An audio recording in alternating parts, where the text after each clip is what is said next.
everyone, welcome to the November 10th edition of the TimeformUS Forecast. I'm David Aragona, here with my usual co-host Craig Mulkowski, and this week, for the first time in a little while, we're looking ahead to a weekend of racing in New York. The weather has finally cooperated, sunny skies predicted on Saturday for the late pick 5 sequence at Aqueduct, which is where we'll be focusing for the forecast this week. Races 6 through 10 at Aqueduct, and it's a pretty good mix of races. We've got a couple of turf stakes races, the Grade 3 Pebbles to kick things off, as well as the Grade 2 Redsmith, the feature race on the card. But between and surrounding those races, we've got a couple of allowance races, a claiming event that's the second leg of the sequence. So a bunch of class levels to consider, Craig, and I feel like this is a pretty good sequence to discuss. I agree. I was happy to see some turf racing in New York yesterday. Kind of brightened my spirits for the weekend, and glad to hear your weather report. So, looking forward to that. And I always look forward to this Aqueduct meet. I seem to get bigger fields than we do during the summer, and this Saturday card is certainly lived up to that billing. Yeah, we've got some nice large fields in both of these stakes races, particularly that Grade 2 Redsmith, which drew a full field of 12 runners with a few on the also eligible list. So we'll see how that field holds together potentially after scratches. We'll see how that all plays out. But 3 of the races in this sequence are carded for the turf. I know that turf racing will be winding down in New York a bit prematurely this year, just given some of the weather issues that we've had and the beating the turf course has taken over the past few months, both from running on for longer than usual and from all of those weather events. But based on some of the races we saw earlier this week, the turf still appears to be in pretty good shape, all things considered. They do have the rails far out. That probably is not going to please you as a speed figure maker, Craig. I think the rails are positioned at unusual distances on at least one of the turf courses from the inner rail, so might make it difficult for pace figures later on, but we don't have to worry about that too much for the handicapping. And let's dive in by beginning to talk about the first stakes race that kicks off this sequence, the 6th. It is the Grade 3 Pebbles. A mile on the inner turf course is the distance for 3-year-old fillies. And we did stakes previews of both of these races, Craig, both stakes races that you can find on DRF's YouTube channel if you wanted in-depth dive into each runner in the field. We'll kind of lead in with some of the horses that we think are the major players for the purposes of this podcast. And, Craig, I think the class of this field is the number 6, Sacred Wish, who has shown ability on the dirt and the turf. She was narrowly beaten in the Grade 1 Coaching Club American Oaks earlier this summer by Wet Paint, nearly causing an upset that day. And she showed her versatility later in this season when George Weaver switched her over to the turf, winning the Winter Memories before getting kind of a tough trip last time in the Valley View at Keeneland. She's certainly talented, as you said. I mean, she nearly won in a Grade 1. It wasn't the strongest Coaching Club Oaks that we're ever going to see, but it was still a solid race. She's transferred that form to turf, so she definitely is the class horse, but I found it interesting despite that. You tabbed her as the second choice behind Rihanna in the 8 horse, and I have no argument with that because that horse was ultra impressive in her debut, absolutely romping, running a big speed figure, and it's a race that's come back strong on the runbacks. No letdown, so nothing to indicate maybe that figure's off. All of the horses who have come back have run similar figures when they tried turf or better, so I think Rhiannon is the horse to beat despite just coming off that maiden win. Yeah, we've got 3 Chad Brown runners in this race challenging Sacred Wish, and it does feel like the 2 that are coming off maiden victories are the 2 most dangerous of that trio. Not that implicated on the rail is impossible, but she would have to do a lot better than she was able to achieve against Allowance Company last time. Rhiannon, though, Craig, I agree with you. She was super impressive breaking her maiden last time. She's a horse that the connections had really liked going into her debut, and I think they just got it wrong running her on the dirt first time out. She had actually trained pretty well on the dirt through the summer at Saratoga, but at least when I was watching those workouts, I kind of noticed her big turf stride on her and was looking forward to her eventually getting on that surface. She probably ran a little worse than they were expecting on the dirt, but can't really hold that against her because she proved last time she is just the turf horse. She showed much better tactical speed that day and just always looked like she had the winner in her sights before Kendra Carmouche pushed the button, and she just easily ran past that foe, showing a nice turn of foot and real finishing speed through the wire. And I was really impressed watching the replay, just the reach that she's got in her stride as she comes onto the finish line. She just gives off the vibe of a horse that's going to have some much bigger targets on her agenda potentially after this. So I think she's finding the right kind of field to make her stakes debut. Chad Brown doesn't have fantastic stats with horses coming off maiden wins stepping up into graded stakes, but they're definitely okay. And especially with 3 and up runners, I think he's 4 for 21 with an ROI that's just under $2. So he can definitely win with these sorts of horses. And Rhiannon just feels like a horse that might have a lot of potential. I think I'll be most interested, Craig, to see what kind of trip she works out, because she did stalk the pace when she broke her maiden last time. And it does feel like there are a few horses in this race that want to be forwardly placed, especially some of the bigger prices. So there's the potential for this pace to heat up. We just have to see where Rhiannon places herself early. Yeah, that's an interesting point. In the pace projector, we have it labeled as a fast pace, and I'm not sure exactly what horses it'll be. We have Plentitude stretching out, who's hasn't really led since her dirt maiden score.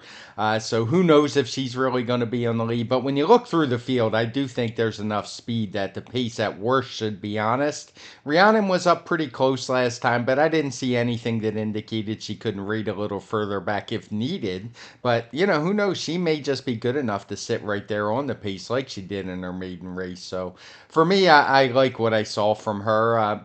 One of the other Chad Browns we haven't mentioned is just to her inside and startup mentality. I won't be surprised if this one runs well either. She looked great first time out at Monmouth Park. It is hard to say which she was beating that day. She did get a great trip. It was a race with a really fast pace early. She was able to drop well off of that, but the stretch run was very impressive for her. Her TimeformUS speed figure is a little lower than Rhiannon. She had run a 112 first time. Startup mentality only got a 104. That one was knocked down a little bit because of that fast pace, which probably enhanced the final time a little bit, but it was just her first start. So for me, she could very well be the most likely other horse, other Chad Brown. And she would definitely appreciate a pace that develops on the front end with that big close that she displayed on debut.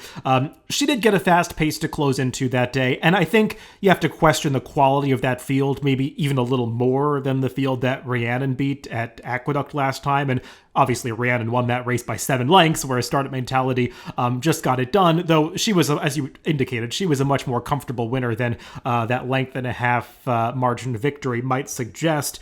She's definitely is a horse with upward potential. I think this probably wasn't the first choice for either of these horses for Chad Brown.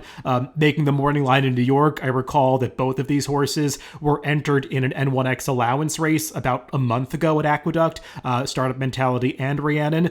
So clearly his preference was not to immediately thrust him into a graded stakes race, but with all the rain we've had in New York, and that race came off the turf, so many races have come off the turf, you just have limited options, and you want to get another turf start in against winners before the end of the season. So his hand is forced a little bit to run in a race like this, but it didn't come up so tough that I think they're aiming too high. Obviously, you can tell from the morning line they both have strong chances in here. So I think you could definitely make a case for her as well.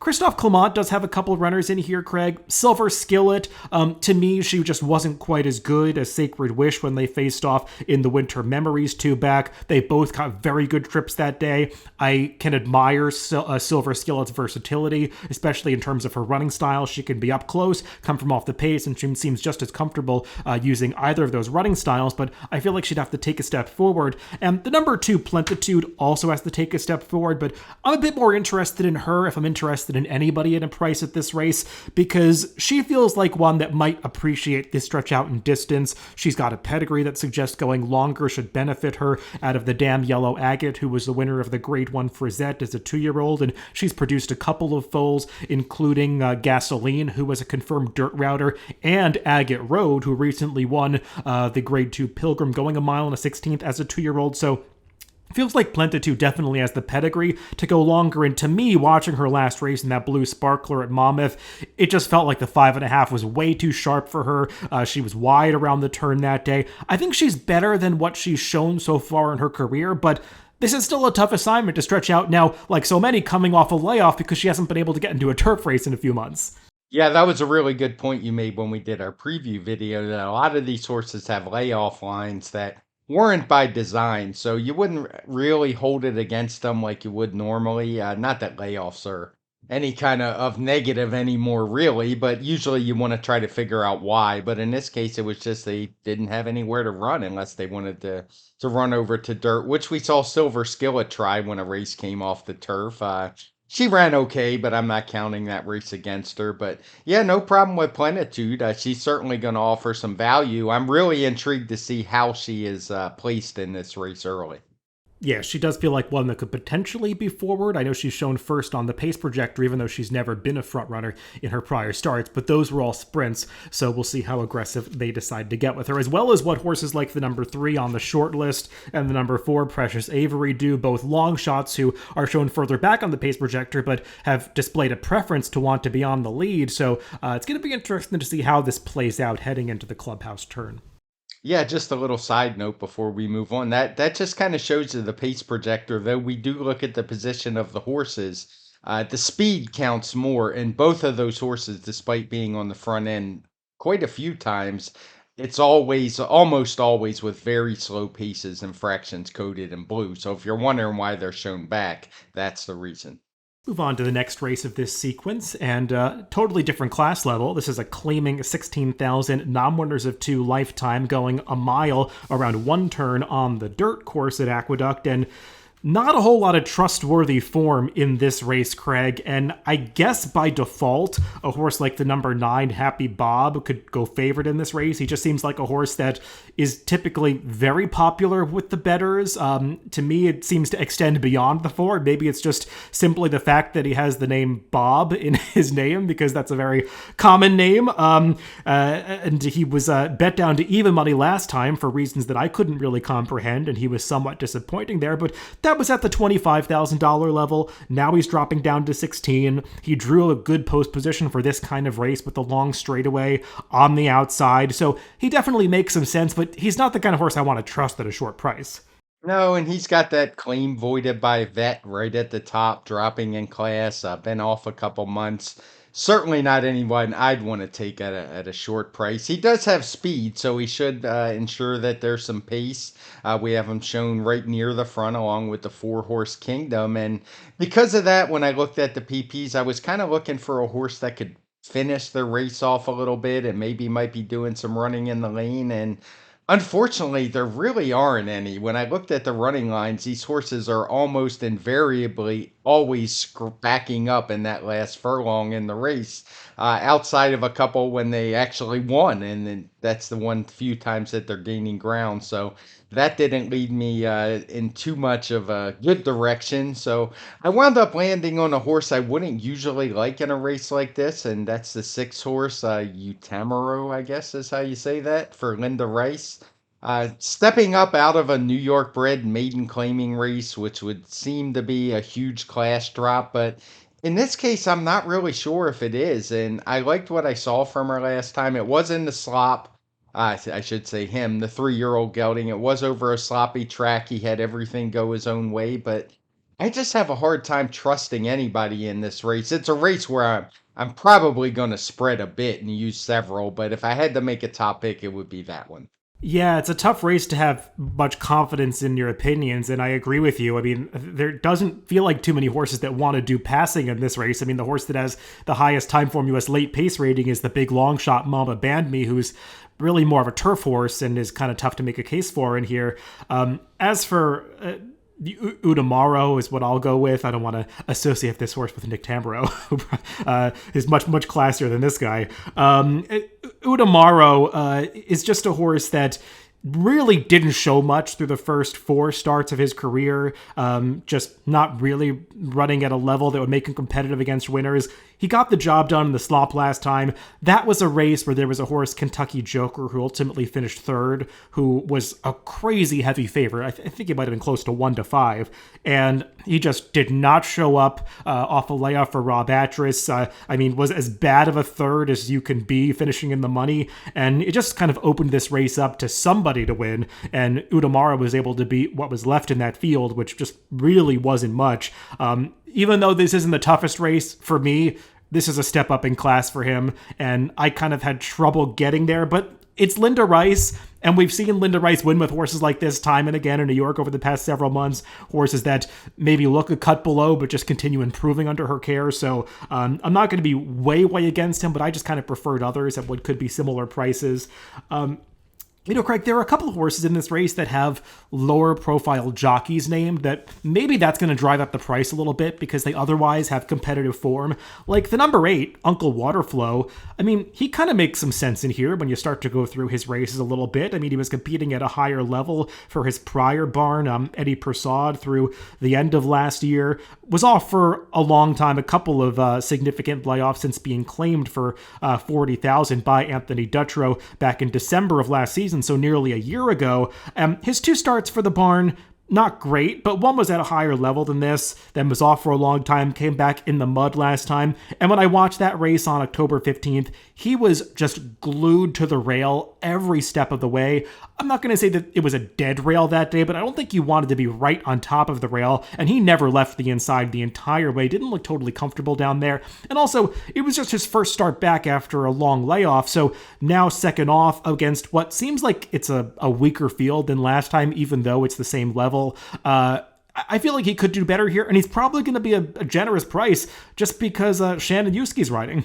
Yeah, that is a pretty big if though with Shannon Yuski. It's been a long time since that one's won a race. I actually had to look up. I had not seen that horse or that rider in quite a while. I believe the last won a race in 2021 has lost over 50 in a row. So I see what you like in that horse. It's one maybe I could consider using as a C, and I'm not one to consider jockeys all that much, but I think I would need a much bigger price.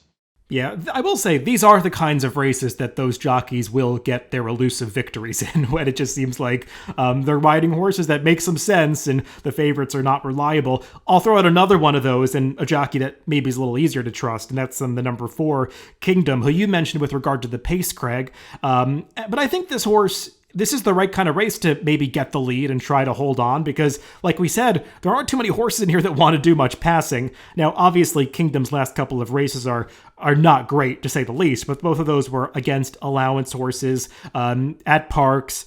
Maybe he's just one of these horses that doesn't love Parks. Watching his last race, he kind of got a weird ride in the early stages where he had more forward position, and then it just seemed like Ruben Silveira wanted to intentionally rip him off the pace and get him in behind horses, and this horse just didn't seem like he was necessarily comfortable with that and dropped back from there. It was a much better field than this, and now he's getting significant class relief for David Jacobson. This barn can be a little tough to trust and random at times, but this feels like the kind of horse that could wake up on the drop. They're putting blinkers on, so I've got to imagine the intention is going to be to get more forward with him, and he's handled the distance in the past, albeit for Steve Asmussen, but at least he feels like a horse that has some upside in a race where I feel like I've seen enough from a lot of these.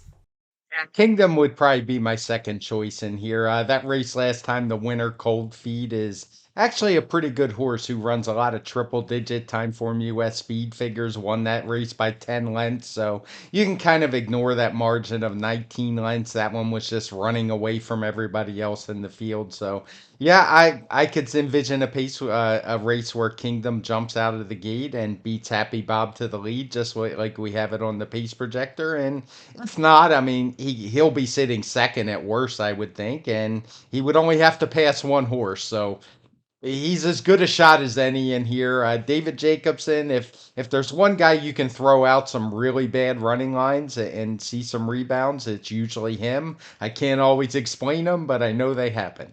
Yeah, no, I agree with that. One other horse I tried to make a case for is the number 1 Inspector, but I wish I just could find some excuse for his last race because it was so bad. He was out of horse by the quarter pole and was just eased from there. His form prior to that was fine, but now it is kind of 2 out of his last 3 starts where he's just sort of shut down in the stretch of his races.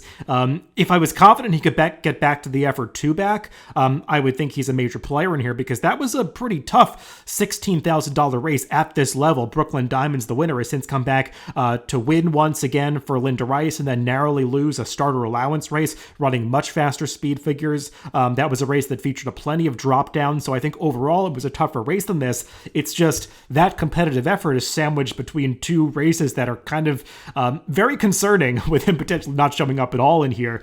So he's a little tough to trust, but with the entire field being tough to trust, he's one that I could use somewhere. Yeah, for sure. And that's one of those that you would have to have a lot of faith that it's a big drop from 25 to 16 to kind of explain those 2 bad performances. And our race ratings actually say those 25 races were a little bit weaker than his 16 race. So I'm not sure what to make of him. As I said, I'd spread. He would probably be on my ticket, as would a few others. Yeah, and as Craig mentioned, the TimeformUS race ratings, I think, are something we don't talk about that much, but it's a great tool to use within the TimeformUS PPs because, I mean, the handicapping pitfall for a lot of people is just look at the class or the claiming price of races or the purse and try to assume that the strength of the race is indicative of what the price was. But often that's not the case. It really is dependent on who's in the field, especially as field sizes shrink a little bit. Sometimes races for higher levels come up unusually weak. Races for lower levels, especially at elite meets like Saratoga, can come up surprisingly strong. And I think what Craig pointed out with Inspector is a perfect example of the race ratings doing their job. That was a really tough $16,000 claim or 2 back, and the race rating for that race in TimeformUS is 5 points higher than the $25,000 races on either side of it. So I think that's just a great reason to use the race ratings because they really do give a much better indicator of the class of races horses are coming out of, even relative to today's race, because we do craft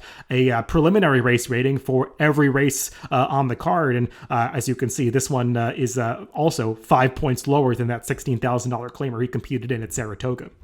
Yeah, and equal to those 25. So think you make a really good point. Most times they will line up with the class levels, but the times they don't, it's really worth taking a look. Let's move on to race number 8. This is an optional claiming 62,500. Non-winners of 2 other than is the allowance condition. This one going 6 furlongs on the main track for older horses, and definitely some question marks in this race, Craig. Probably first and foremost among those is the number 4, American Monarch, who we have not seen in a very long time, about a year and a half, going all the way back to the springtime of 2022. This was a horse that at the time looked like he was on the rise for trainer Bill Mott, was running well through some high-level allowance races, finished 3rd in a stakes, and then went to the sidelines and kind of disappeared for a very long time. He's launching his comeback here, and I think he's back in a reasonable class level, but it's hard to trust a horse like this coming off that kind of layoff. It is, and he's going to take some money for sure. And I mean, we haven't seen him. I think that was his 3-year-old. No, I guess that was his 4-year-old season, but it's been a while, and it's hard to know what they expect from him. We know Bill Mott is decent off a layoff. I'm going to have to look up while you're talking what his actual dirt sprints are. I meant to do that and didn't get to it, but I'm still not, he's not a horse I would feature prominently on my tickets because there are some horses who have been pretty consistent. We don't know which or if both of the David Jacobson horses will run. They are listed with different jockeys, so I assume that they will. But you never know that for sure till scratches come out. But I think both of his horses is where you start. You have them as second choice, which is fine, very close second choice. But both of them have speed figures which fit. This is a race with a race rating of 110. Those 2 have run right at that 110 mark, give or take a point in the last couple starts. So if both go, they're going to be a very formidable entry. And then there's a former David Jacobson horse in the 6 My Harbor's Dream, who was claimed by Richard Dutrow last time out, who has also run very similar speed figures. So it's not like American Monarch has drawn into an easy field where if he's 90%, he should be able to beat him. And it's just hard for me to imagine he would be fully cranked off a year and a half layoff. Yeah, I did look up those stats for trainer Bill Mott, and I noticed a couple of things. First, I looked up 240 plus day layoffs. On the dirt. He's 15 for 68, 22% with a $1.74 ROI. Then I looked up year plus layoffs, and the stats just plummet. He's 2 for 16 with a 70-cent ROI. So these really, really extended layoffs, does not have a record of success with them. We'll see what American Monarch can do. I mean, it does feel like a good sign that they're at least bringing him back at this level with no claiming tag attached, but it definitely has some things to prove. We'll see if the bettors are a little cautious with him.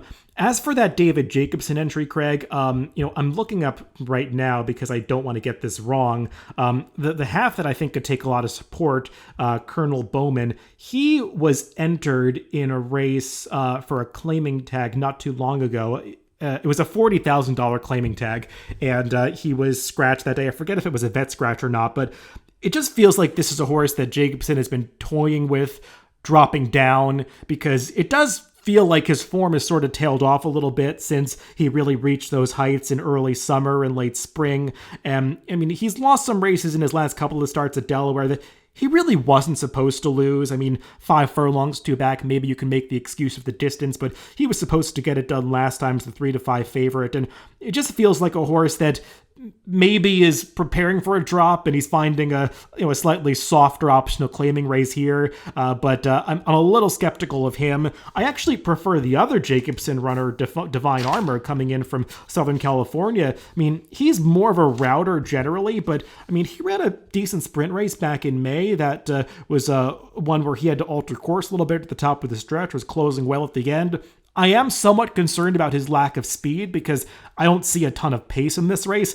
I kind of prefer him, and we'll see if one of these horses scratches. That feels like it is often the case with David Jacobson. He'll enter 2 and scratch 1. But if he runs both of them, I find this entry a little tough to take because I feel like Colonel Bowman's going to be the one that pulls in a lot of support. Yeah, I have no argument with that. I had similar concerns. His best races were definitely at Saratoga, and back-to-back 3-5 losses are a little alarming against what was inferior competition, and that's why I would probably prefer my Harbor's Dream. Unfortunately, the morning line favorite in here, but he's done very little wrong. He's been in good form. His speed figures have been getting better and better. It might look like he was in a weaker race last time and an off the turfer, but that actually wound up being a really strong race, speed figure wise. So I'm not going to hold that against him. And I think he is probably the horse to beat when you do a deeper dive into this. Yeah, this is not the kind of horse that I love to endorse because he's a little too obvious for my liking, but he's just a horse I want to lean on in this race when I look at the other races in the sequence and having some inclination to spread in a few of them. This just feels like a race that you can narrow down. And I mean, maybe some will try to get others in there, like the Jacobson entry or that horse returning from the layoff. But I mean, I have trouble trusting them. And my Harper's Dream just feels trustworthy. I mean, I know he was in the Jacobson barn prior to this, but I mean, it's definitely nothing worse than a lateral move going to Rick Dutrow, who's been having his horses run quite well in recent weeks.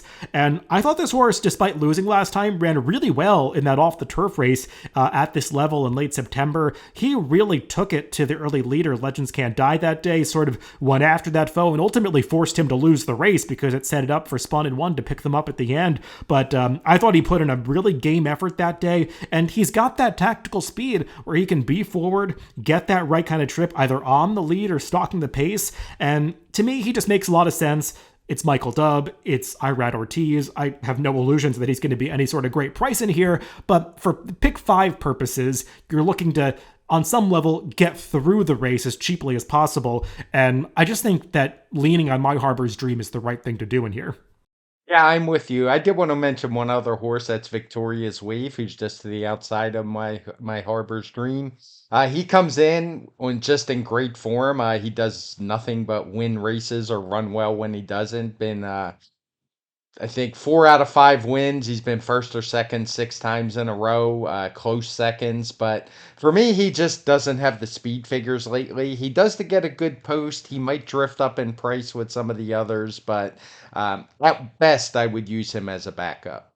And this is another great example of using the race ratings. I mean, it could be a little tough to read the claimers versus the optional claimers and the straight allowance races that these horses are coming out of. But when you compare Victorious Wave to My Harbor's Dream, who are right alongside each other in the starting gate, almost all of My Harbor's Dream's recent race ratings are higher than those Victorious Wave is coming out of. And I think it's indicative of the fact that Victorious Wave is getting a bit of a class hike here. He's a horse that they had actually entered, and he was, I think, a vet scratch for $50,000 recently. I'm sorry, no, he was a steward scratch. I misspoke there.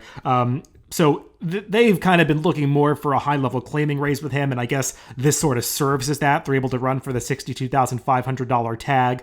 But in this sort of situation, I prefer the horses that are running for the allowance condition than those that were sort of looking for a softer spot. And while he does have that similar running style, I just feel like My Harbor's Dream is more proven against better horses, and I trust him to show up in this race more. I think that basically covers it. I thought the number 224 Mamba was a little interesting because he didn't have the best trip last time, sort of getting shuffled out early.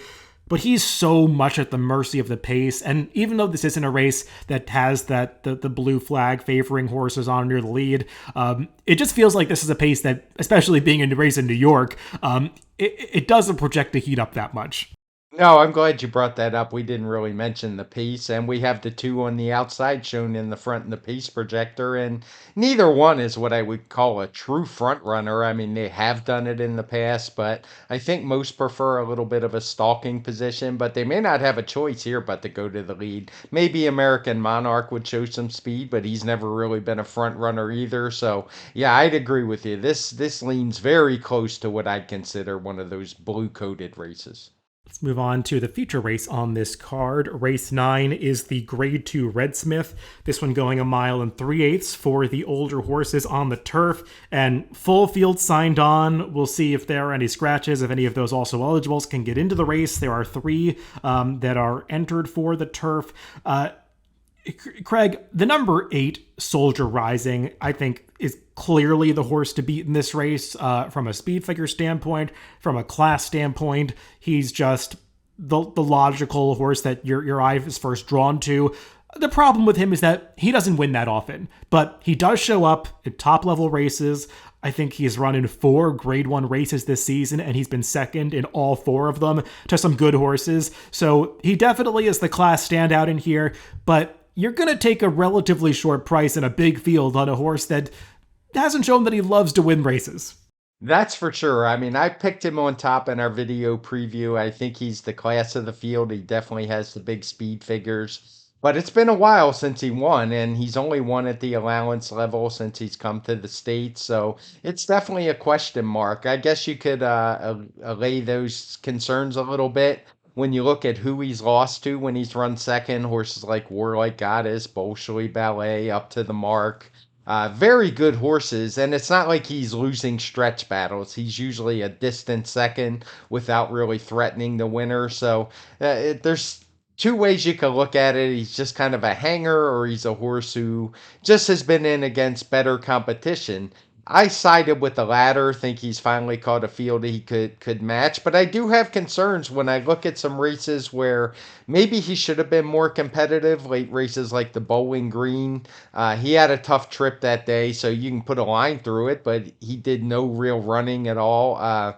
Races like the Red Smith last year, where he went off 3-1, didn't really have any excuse at all in the race and was a non-factor. So there are definitely concerns, but I had said earlier in the year when he ran a good second behind Up to the Mark that he was going to win one of these races this year. I was thinking a better one than this, so it would be kind of hard for me to go against him here in the Red Smith with the big draw. What I will say about him is that in the Red Smith last year, when he was a similar short price, that race just did not play to his strengths at all. There was no pace signed on. The rails, I believe, were down. It was a race that was dominated not just forwardly, but by inside runners, and he never had great position that day. So I think he had a valid excuse on that occasion. And Craig, this time it does feel like it would be surprising if this were just a merry-go-round, forwardly dominated affair, because we have quite a bit of speed in here for a turf marathon. Yeah, we do. The pace projector shows a fast pace, and when you look through some of these horses, There's no doubt in my mind that it's at least going to be solid. I can't imagine one that's with blue fractions. We have horses like Main Event, who almost always goes to the lead, particularly in his better efforts. I think all of his wins have come in wire to wire fashion. He's stretching out to a longer distance. It feels like he almost has to go to the front. We have So High, who just opened up that humongous lead last time in the Joe Hirsch Turf Classic. Held on for third at 90 to 1. So, like I mentioned in the video, it's hard to imagine they wouldn't try similar tactics. He's going to be a very long price again. Why wouldn't you do the same thing? He very nearly held second that day, being passed very late by Soldier Rising.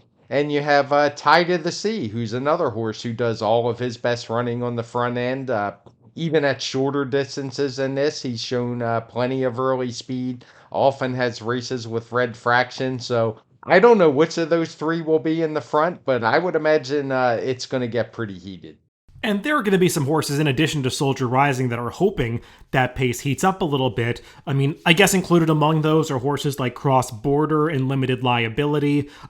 Cross Border is just such an easy horse to root for. A 9-year-old. I mean, I guess this will be one of his last races on the NYRA circuit, because maybe one of the last races of his career, because obviously as a 10-year-old he couldn't compete here anymore. But he's just been such a mainstay in these NYRA turf marathons over the past several years. It feels like, maybe he was never going to get back to that form earlier this season after they tried to make him into a jumper. But, I mean, he got back to what seemed like the old Cross Border last time at Delaware in the Cape Henlopen, producing that big late kick to get up. And if he gets paced to close into, I suppose he could be dangerous here once again, though it is a tougher race than last time. And Limited Liability is just one of these one-paced sorts that really needs pace ahead of him to come back, because he's going to be finishing at the end, but he's one that needs the trip to work out. Yeah, there's definitely some other horses. Cross Border is a cool horse. Not that it matters what I think, but I hate that rule about the 10-year-olds, because we've seen many turf horses over the years that can compete at that age. So wish that wasn't the case, but good to see him back in good form, because it looked like his career might have been over, at least on the flats. I know you wanted to talk about and also eligible, but I'll just mention one more horse before we get to that I think's kind of interesting in here, and that's a 12 horse masterpiece. He's a horse who kind of went off form. I picked him in the Arlington Million.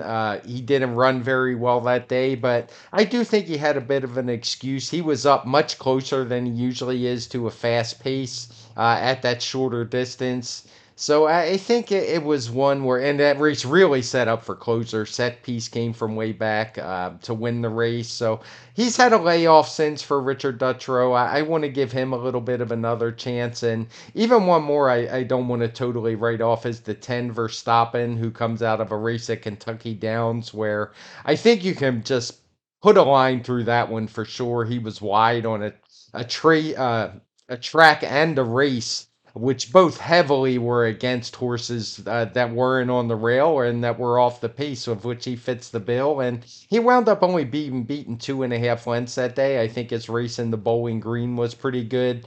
He would have to do a little bit better than he has, but particularly in vertical bets, I really do like Verstappen in here. Yeah, I want to talk about two more horses that should be fair prices in this race. As you said, one of them is stuck on the AE list. First up, that is the number 13 Classic Catch. I'll be interested to see what Todd Pletcher does, because he's got obviously a horse in the main body of the field that drew the rail with Irad Ortiz named, and he also has Classic Catch first on the also eligible list with Irad Ortiz named. I did look it up. Irad has first preference on the horse in the main body of the race. I guess that's not a big surprise.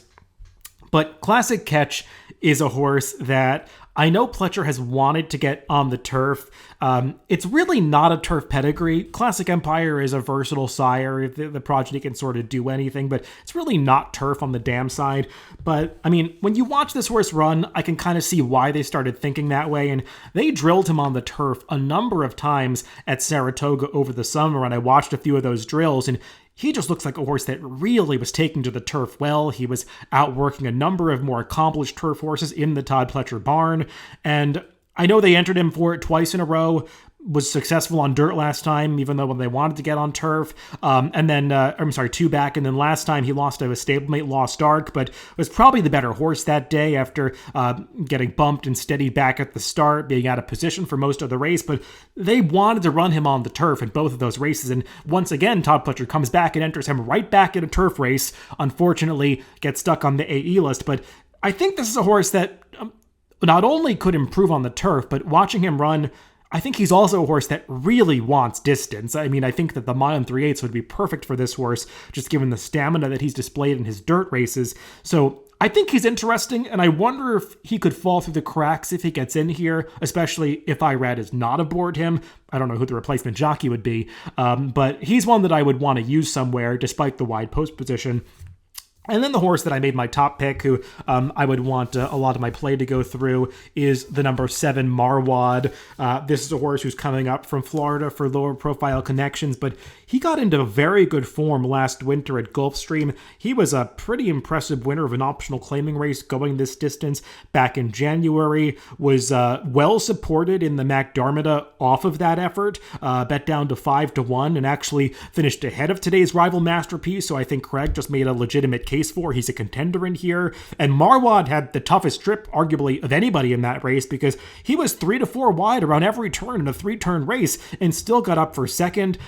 He was off for a long time after that, and he obviously has to get back into form. His return from the layoff last time leaves something to be desired, but that was a synthetic race. He probably is more of a turf horse. He also was trying to keep up midway through in a race that really quickened in the middle stages before getting tired at the end. So I think that was probably just a prep. He had a limited work tab coming in there, and now he's been prepared for this stretch out in distance on the turf. So I'm expecting a step forward from Marwad, and hopefully the price is right. I like that Javier Castellano's getting back aboard. He obviously was the successful pilot for that Victory 3 back. So I think he's interesting at what should be a fair price in this race. And one more horse I wanted to mention is 911 Turbo. I know we talked about him on our video preview, and I mean he comes in and with form just as good as anyone in here, winning. I think it's 6 out of 8 or 7 out of 9, something like that. And the other two were decent seconds. For me, he's got a little bit of improving to do still. We know he can handle the distance. He hasn't really run the kind of speed figures I think it's going to take with this one having a 121 race rating. He's never run above a 118, but it did come in his last race, so maybe you would think there's a little improvement in him, but I just prefer others. Let's close things out with race 10. We're going to stick on the turf course. This is an N1X allowance race for the New York breds, 3 and up runners at 6 furlongs. And Craig, I think there's a horse in here that is just very much the one to beat, and that's the number 7, Icy Flavor, who just has a series of speed figures on both the turf and the dirt that sort of point him out as being the most talented horse in here. He obviously had success sprinting on the turf in Southern California last year for trainer Doug O'Neill. And I'll just point out a couple things about his turf race when he first came to Saratoga in the barn of John Kimmel. I know he finished last that day. That's a race when you watch it that is a lot better than it might look at first glance. Not only did he have significant traffic trouble after they elected to rate him in the early stages, just being completely stymied in behind tiring horses in the stretch. I mean, he had run throughout the stretch and just had nowhere to go. But beyond that, that was a time at Saratoga where on the Mellon turf course, you didn't want to be right down on the inside. It's sort of counterintuitive. Usually it plays the opposite way at the end of the Saratoga meet, but I guess with all the rain they got, things were just kind of turned on its head. And you really did not want to be down on the inside on the Mellon, and he was right down there. It was a race that was dominated by horses closing outside, so I think you could make some significant excuses for Icy Flavor. And the fact that he ran so well in the dirt last time, when that probably isn't even his preferred surface, just indicates that he's in good form right now. He's got the speed to get in front of these. He's just the horse to beat. I would agree with that. I actually tried to make a case, so it's a few horses in here to beat him, and I just kept coming back to him. It's that I think that Saratoga race was a line through. Sometimes I'm concerned when I see a horse winning at 5, but he's already won at 6. And when you watch that 5 furlong race, that was a race he went to the lead almost by default. There was actually no pace in that race whatsoever at Del Mar. He blew the field away in the stretch. So looking at his races, I actually think the 6 furlongs probably is better for him than the 5 and 5.5 he's tried the last couple times on turf. As you said, he ran just fine in the slop last time. So clearly the horse to beat for me. I'll just mention a couple others that I looked at thinking that maybe I would want to lean their way and eventually went against. They started with the 2 horse Creasa. He's a horse who just has run good speed figures. He's got a couple triple digit speed figures, but he's also a horse that just has absolutely no speed. Even though he comes running at the end, it's usually that belated kind of close. He hasn't even been able to hit the board anytime recently. He just kind of plods up there and picks up maybe a fourth or fifth place check. So in the end, that's not the kind of horse that I want to trust. Veterans Beach, the 9 horse, is another one he's actually turning back, but he has shown some speed and the ability to stay close in some pretty fast paced races. But similarly, I just didn't really trust him. And another horse I was really interested in was the 10 Dream Point, and he would probably be the one backup that I would use in this race. I think his last 2 turf races were good. He's a horse who prefers turf. Just hasn't been able to get on it lately, so I think you can ignore those last 2. But we talked about some connections earlier. It's really tough for me to trust Heenan Harkey. Even the trainer I'm not really that familiar with doesn't win at a very high clip. So I would use him as a backup, but it's hard to have a lot of confidence.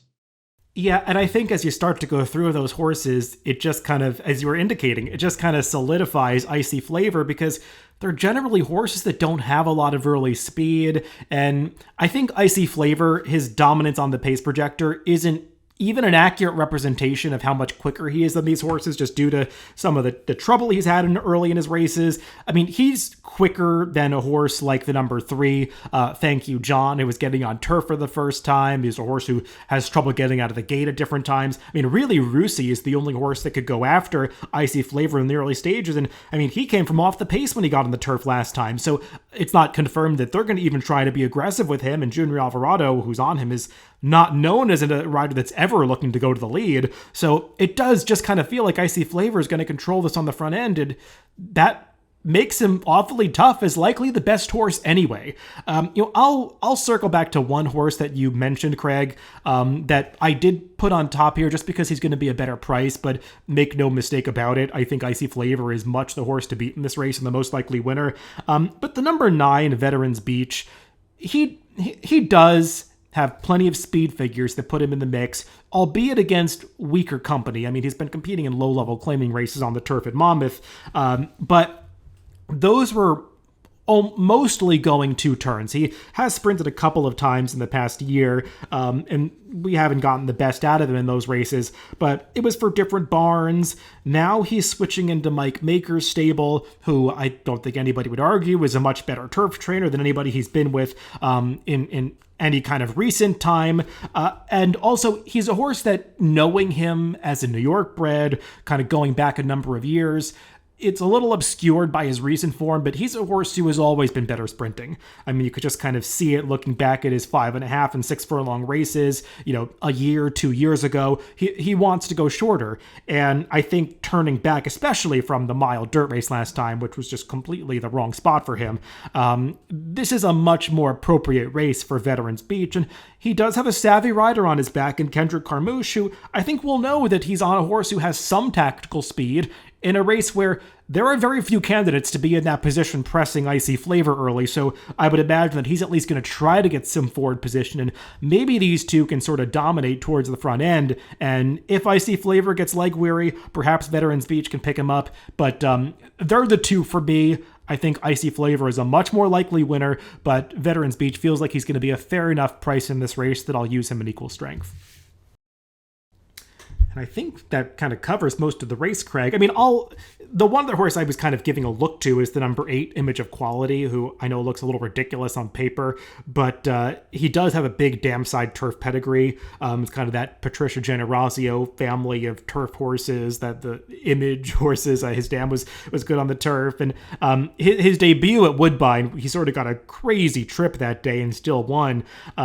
They've been trying to get him on the turf forever and just has been rained off time and again. I mean, he ran and won off the turf race and they've scratched him. I can't count how many times since then. So they really want to get this horse on the turf.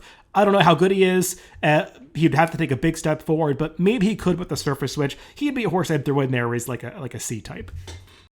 Yeah, he's going to be a price. And I did watch that replay at Woodbine. It's pretty crazy trip. It's worth watching. They're available on YouTube. That Woodbine puts all their races up, so easy for everybody to find and watch. And you can see why they scratched him after that one dirt try. I mean, it was just obvious he wanted no parts of that surface.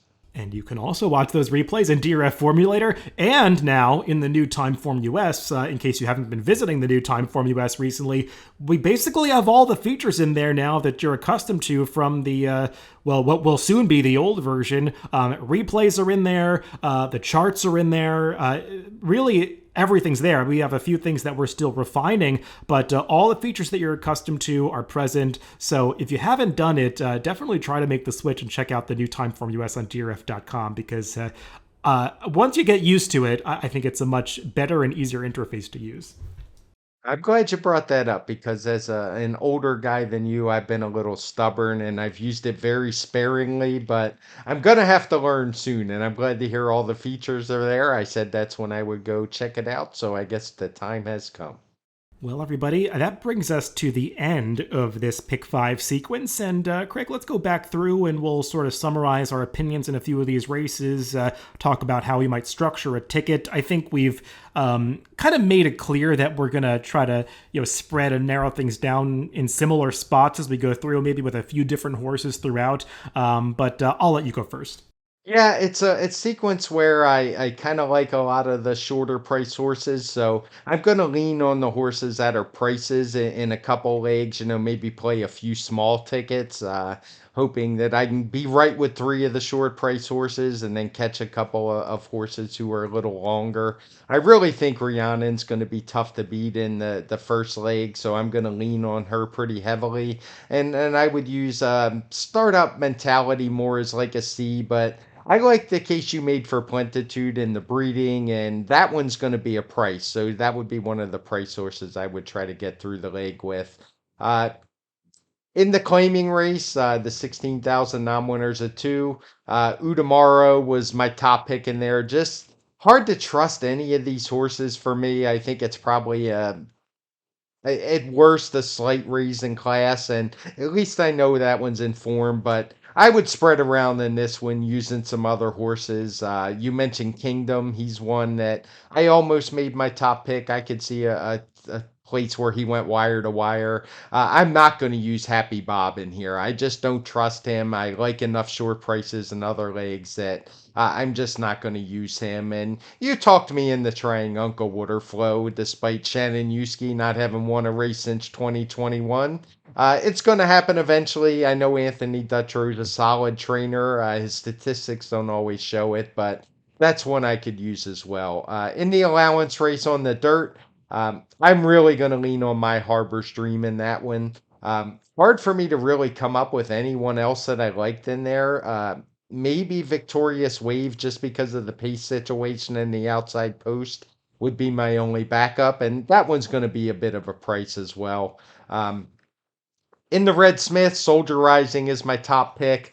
I don't know if that's the one I'm going to lean on so much, though, just because you have to find some value somewhere, and I've mostly been on short prices. So I'm going to look at horses like Masterpiece and Verstappen, kind of lean on those a little bit, maybe even cross border somewhat.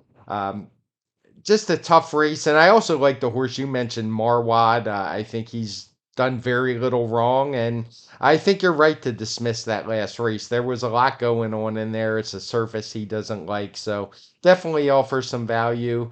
In the 10th, Icy Flavor is definitely the horse to beat for me. But If I'm looking for some prices, it would be the two outside horses, Veterans Beach and Dream Point. So hopefully I can get a couple of those price horses mentioned. And if so, and the favorites win the other legs, I'll have them covered. Yeah, in that first leg, I'm going to lean a little bit on Rhiannon, who I just think is far and away the most likely winner. She'd be the only A for me, and then my backups would be Plentitude and Startup Mentality, and I'd kind of take a little bit of a stand against Sacred Wish. I just feel like there's so much upside in this race that I'll be somewhat surprised if a horse like her wins. As good as she is, I feel like there's potential for some others to be better. In the claiming race, race 7, I'm going to spread a little bit here. I mean, I'll primarily use the 4 Kingdom and the 8 Uncle Waterflow, who I think are both going to be decent enough prices, and I could make enough of a case for them, even despite the fact that they're ridden by some lower profile jocks. And then I'll use the number 1 Inspector as a bit of a backup, and as well as the number 9 Happy Bob. Happy Bob can win this race, and I don't want to get knocked out of the sequence by him if I'm right in some other surrounding legs. He's just not a horse that I want to be leaning on too heavily. In the 8th race, the optional claimer, again, I'm going to lean on a shorter price in here. The number 6, My Harbor's Dream, like Craig. I just think he makes a ton of sense in here, and he's supposed to get the right trip. I'm not going to try to overcomplicate this one. If Jacobson does scratch Colonel Bowman, I could upgrade the number 1 Divine Armor a little bit, who I do think deserves a longer look of the two Jacobsons and could be the one that attracts less support. And I guess I could use a little bit of the American Monarch as a distant backup, but these are like C-type horses where I do want My Harbor's Dream to be the only A.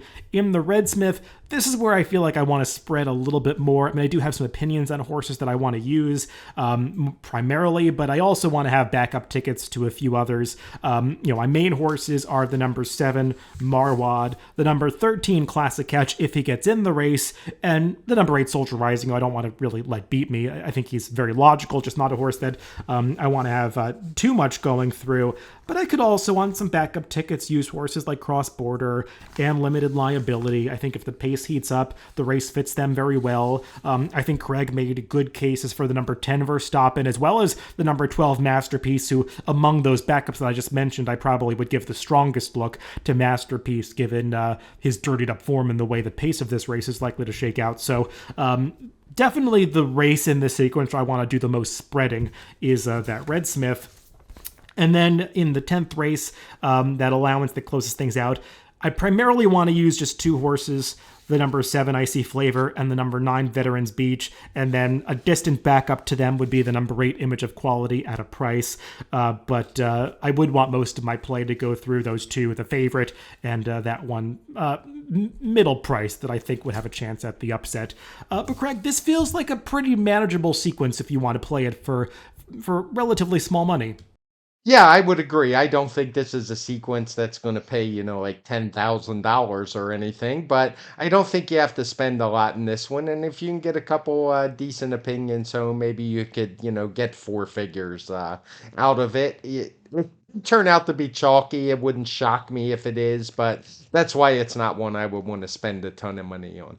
Yeah, 100%. I feel like it does have the potential to be chalky, which is why we're trying to narrow things down in a couple of these races. And even when we like favorites, I think we're trying to pare down the number of backups that we're using in those races, like the Pebbles and that 8th race allowance event. Well, everybody, that brings us to the end of this week's podcast. Craig and I will be back on the normal schedule next week, recapping some of these stakes races from around the country on the Pacecast next week, as well as discussing another Pick 5 sequence later on. So more to look forward to on the TimeformUS podcast scene later in the year. And I think once we get into December, Craig, we'll talk about if we want to alter the schedule at all. I imagine both that might have some days off coming up. I know the racing calendar thins out a little bit, so we'll try to plan that out through the end of the year and communicate that to the listeners at some point. But I think everything continuing as normal for now. Yep, sounds good to me. Still, I mentioned last week, got the big Thanksgiving weekend coming up. Things will get a little slower, but that's just fine by me because I get busy at the end of the year updating all of our speed figure making tools.